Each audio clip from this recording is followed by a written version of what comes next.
हथेली की तीसरी सबसे इंपॉर्टेंट रेखा की, जिसे हम हार्ट लाइन यानी हृदय रेखा के रूप में भी जानते हैं। यह एक काफी इंपॉर्टेंट रेखा है। हार्ट लाइन हमारे दिल से जुड़ी हुई रेखा है।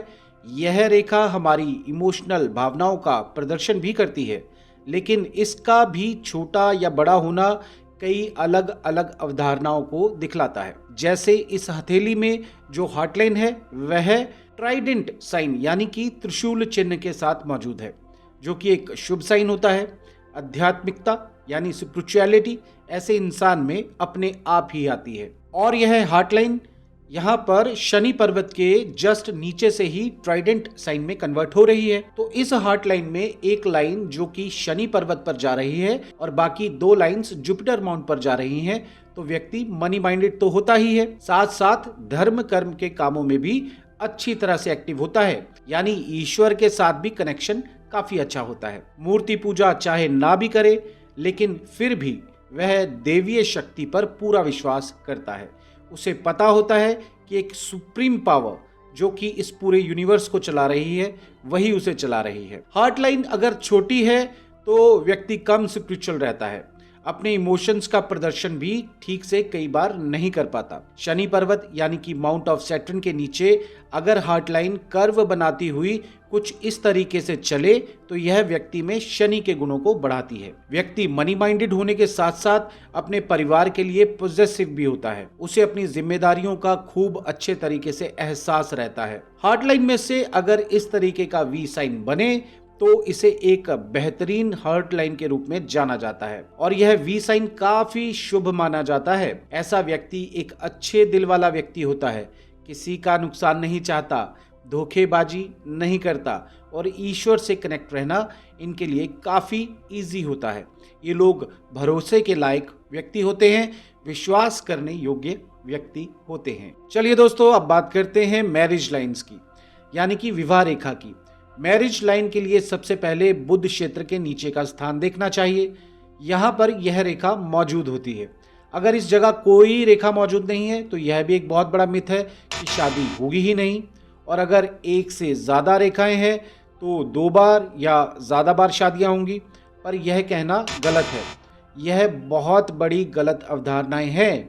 अगर विवाह रेखा मौजूद नहीं भी है तो भी हथेली में दूसरे शुभ चिन्ह होते हैं, जिन्हें देखकर यह पता लगाया जा सकता है व्यक्ति की शादी के बारे में। और एक अच्छी विवाह रेखा अगर मौजूद है तो विवाह निश्चित रूप से काफ़ी उत्तम होगा। पर अगर यहाँ पर 2 रेखाएं मौजूद हैं या 2 से अधिक रेखाएं मौजूद हैं तो इसका यह मतलब बिल्कुल भी नहीं है कि विवाह ज़्यादा होंगे। मित्रों, हम अपनी ज़िंदगी में बहुत सारे लोगों से मिलते हैं, कुछ साथ रह जाते हैं, कुछ जुदा हो जाते हैं और किन्हीं लोगों से हमारे काफ़ी इमोशनल संबंध स्थापित हो जाते हैं। तो विवाह रेखाओं का ज़्यादा होना इस बात का बिल्कुल भी संकेत नहीं है कि व्यक्ति के ज़्यादा विवाह होंगे।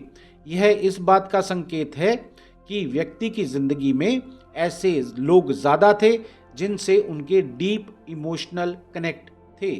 और जैसे जैसे समय आगे बढ़ा तो किसी एक से विवाह हो गया और अब सर्टेन टाइम पीरियड के अनुसार ज़िंदगी आगे बढ़ने लगी।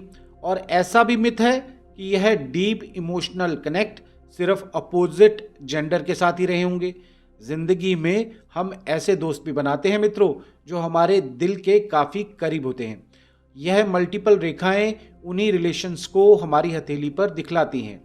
दोस्तों, विवाह रेखा या कहें कि 2 विवाह के योग को चेक करने के लिए हमें हथेली के दूसरे हिस्सों पर भी देखना होता है, जैसे कि हार्ट लाइन को देखना होता है, माउंट ऑफ जुपिटर के साइंस भी देखने होते हैं, सबसे ज़्यादा इम्पॉर्टेंट माउंट ऑफ वीनस को भी चेक करना होता है। हार्ट लाइन में सर्टेन पीरियड के दौरान अगर कोई दोष है तो भी विवाह रेखा दोषपूर्ण हो जाती है। अगर कोई राहु रेखा यहाँ से इस तरीके से निकलती हुई पहले लाइफ लाइन को काटे, फिर माइंड लाइन को काटे और फिर हार्ट लाइन को भी काटे तो भी विवाह दोषपूर्ण हो जाता है। माउंट ऑफ वीनस पर अगर बहुत ज़्यादा लाइंस हैं और जाल जैसी आकृति बन रही है कुछ ऐसे, तो भी विवाह में दोष आता है। तो अगर कहीं पर दोष है तो हम शुभ विवाह और दोषपूर्ण विवाह दोनों का प्रेडिक्शन हथेली में कर सकते हैं। अगर जुपिटर पर क्रॉस का साइन मौजूद है तो लव मैरिज के अच्छे योग बनते हैं, और साथ में वीनस माउंट भी शुभ है और विवाह रेखाएं भी शुभ हैं, तो 100% व्यक्ति लव मैरिज करता ही करता है। विवाह रेखा अगर दोषपूर्ण है, जैसे कि अगर 2 ब्रांचेस में पार्टिसिपेशन हो रहा है कुछ ऐसे, या 3 हिस्सों में पार्टीशन हो रहा है कुछ ऐसे, तो भी दोषपूर्ण विवाह की स्थिति बनती है। अगर विवाह रेखा हार्ट लाइन की तरफ कुछ ज़्यादा ही कर्व लिए हुए है, झुकावदार है, या दोषपूर्ण चिन्हों के साथ है, जैसे तिल, काला धब्बा, या किसी द्वीप का फॉर्मेशन या क्रॉस का साइन, तो भी विवाह के लिए अच्छी स्थिति नहीं रहती। तो एक अच्छी विवाह रेखा को जज करने के लिए हमें हथेली के काफ़ी हिस्सों पर ध्यान देना चाहिए। सिर्फ एक पर्वत को देखकर या एक हिस्से को देखकर प्रेडिक्शन करना गलत रहता है। दोस्तों, आशा करता हूं कि हथेली की मुख्य रेखाओं और विवाह रेखाओं से संबंधित यह वीडियो आपको पसंद आया होगा।